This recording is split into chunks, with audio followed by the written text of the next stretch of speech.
Hello everybody, it's your friendly neighborhood headbanger Terry here. I'm filming in black and white. I do not know why I'm filming in black and white, except for I think it's kind of cool and I found the option that I could do it. So, hey, here I am in black and white.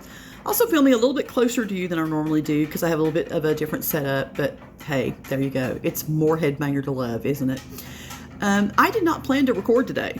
I just kind of came upon some realizations today and I wanted to share them with you. I'm having a Terry day.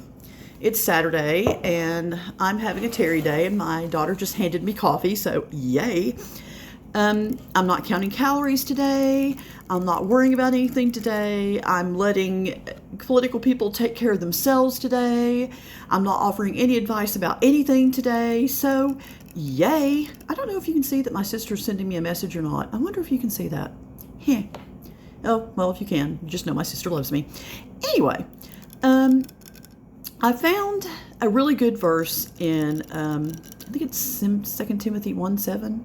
Someone will correct me if that's not right. I'm not great with, I know things the Bible says, but I don't always get chapter and verse right. But anyway, the gist of it is that God has not given us a spirit of fear, but He has given us a spirit of power and love and self-control.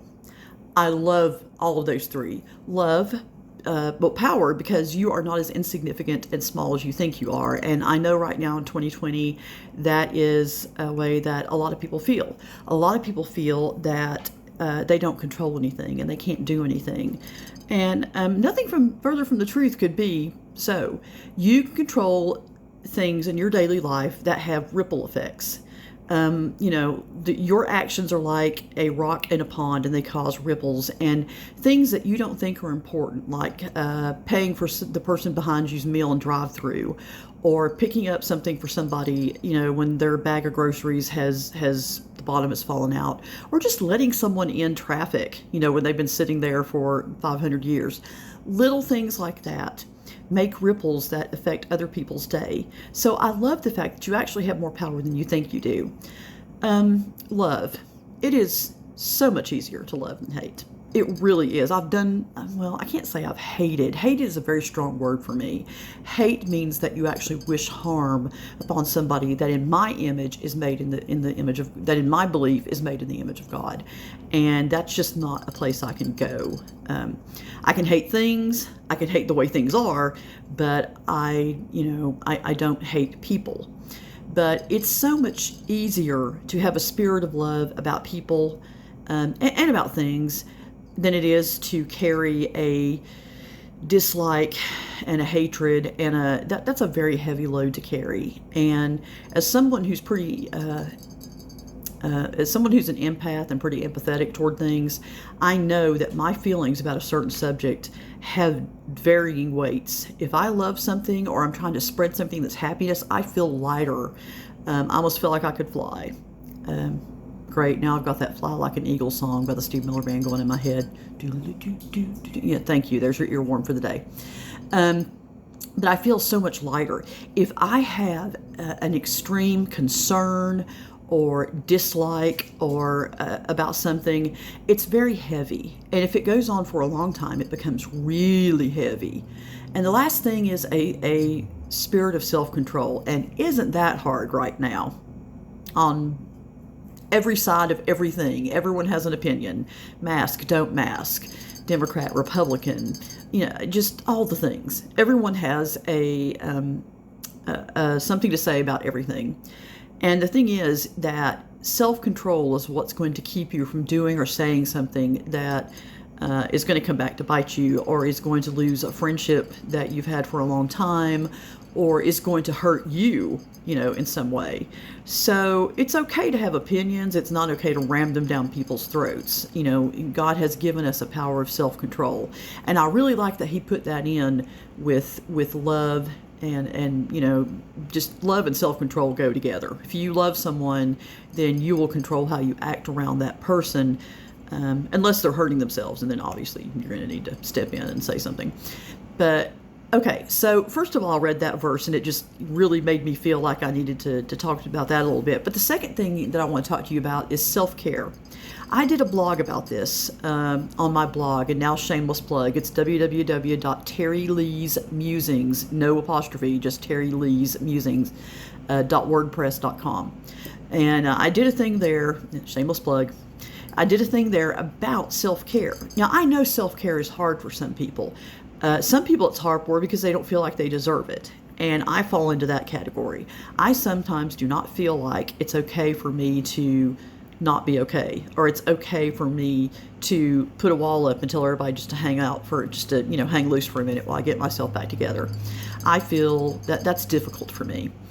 Also, some people have trouble with self-care because it's just the logistics are just difficult. They have kids, they work, they might be a single parent. What do I do do I just lock my kids in a room while I have self-care? No, don't do that. Don't do that. I used to be in social work, and I can tell you right now, don't do that. So I know logistics are difficult for some people. For me, a day of self-care is not answering the phone if I don't want to, having someone else cover my messages if I'm getting messages on the phone, doing things that make me happy. Coloring Christmas pages makes me ridiculously happy. I know that, at my age, I should not be this ridiculously happy about such a thing, but I am. Playing the piano. Playing the piano for me is a form of prayer. It is a form of giving everything up to God and just being in that moment and thanking Him for giving me that particular talent that I can just breathe and take a rest. And it is God's way of letting me breathe and to take a deep breath, I guess. And there might be something that is that for you. And it doesn't have to be something as quote unquote talented or classic as playing a piano. It could be fishing. It can be taking a walk in the woods. It can be whittling. It can be painting. Whatever it is that gives you that Zen moment. So, those might be things that aren't really that big a deal. I mean, it's not like you're going out with friends and I know sometimes that would be hard for people, but just those little things that you could do. And maybe if you're a friend of a single parent or a friend of a person that's got kids, maybe you could go over to that person or call that person, go over to their house, call first, because we learned that in my Southern series. You do not just show up at people's houses. And let them, ask them, can I take your kids for a few hours? Can I take your kids to the park? Can I take your kids to a movie and maybe, maybe McDonald's afterwards? 3 hours of time with no kids might be just what that person needs to breathe, to do something they want to do that they haven't had time to do, something that allows them to indulge in a little bit of self-care so that when the kids come back, they're like, whoa, mom or dad is, a little different. They're a little more, calm. So, if you can do that for someone, then do it. I personally don't know anybody that has small kids right now. If I did, I would say, hey, I like small kids. I think small kids are fun. They are, small kids and really old people are very much the same. They want to do what they want to do, and they will tell you the absolute truth no matter what you ask them. So I think that that's just a really kind of cool thing. If you want to know how you look, or what somebody thinks about you, ask a small kid. They will tell you. I did that one time in the mall, and my mom, to a person that my mom was friends with, actually it was my mom's doctor's wife, and she worshipped her doctor. And I had to write a note to that person saying that I was sorry that I was so truthful in what I said. But I got the last laugh because the person wrote a note back and told my mom that she thought I had a sparkling personality. Anyway, point being that if you could do something for someone that lightens their load a little bit, then do that. Now, how has Terry had her self-care day today? Because it's Terry Day. I don't know if you knew that, but it's Terry Day. First, I got up and I had pancakes. My husband made me pancakes. My husband makes the best pancakes on the planet. My husband is a great cook. Ask anybody that knows me. Secondly, I colored. Yes, I did my coloring in my Christmas book because I love it. So I did that. The next thing, a lot of things I did began with C today. So I colored. Next thing I did was cut. I used this bad boy that I got off of Amazon. See, it's got a little razor in it. I don't know if you can see it, but you comb it through your hair. If you comb with this side, you basically take off split ends and thin a little bit. If you comb with this side, you're doing some hardcore cutting.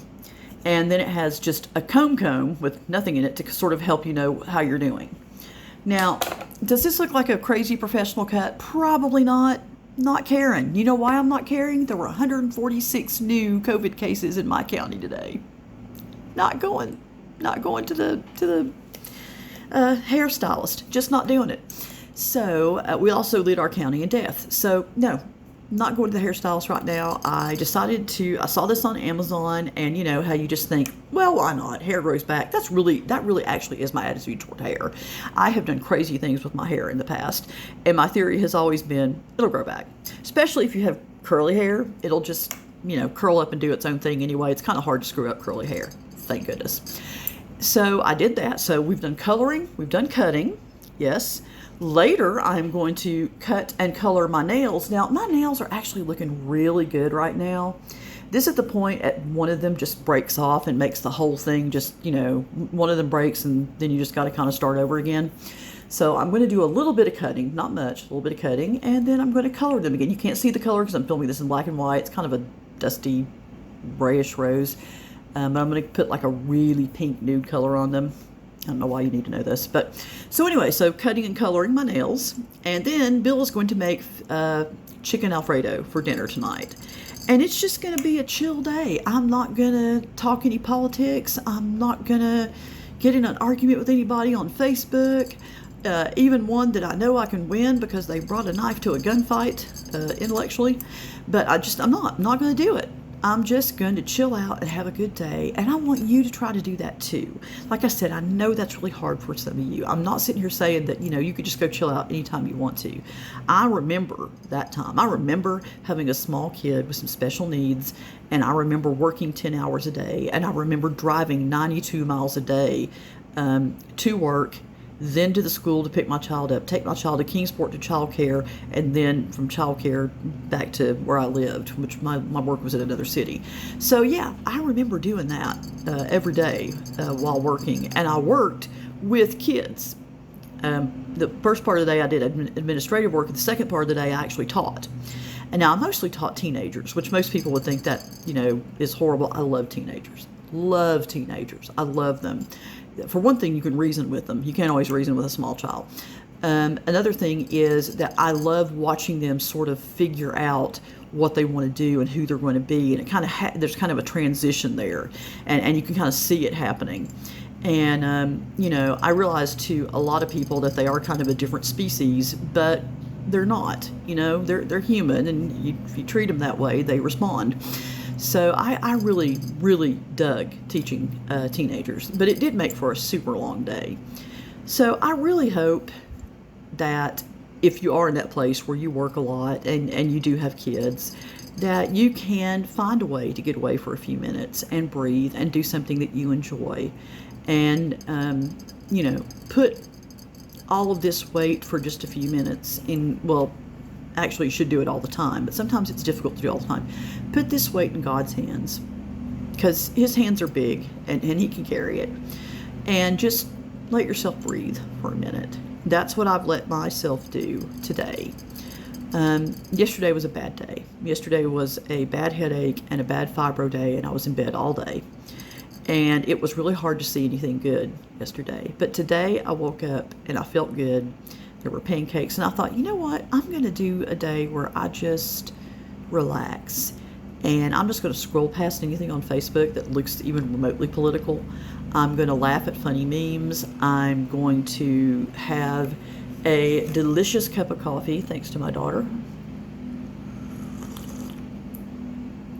Oh my gosh, that's mocha. She put chocolate creamer in it. Oh my gosh, my daughter is brilliant, and she really makes a good cup of coffee. She should be a barista.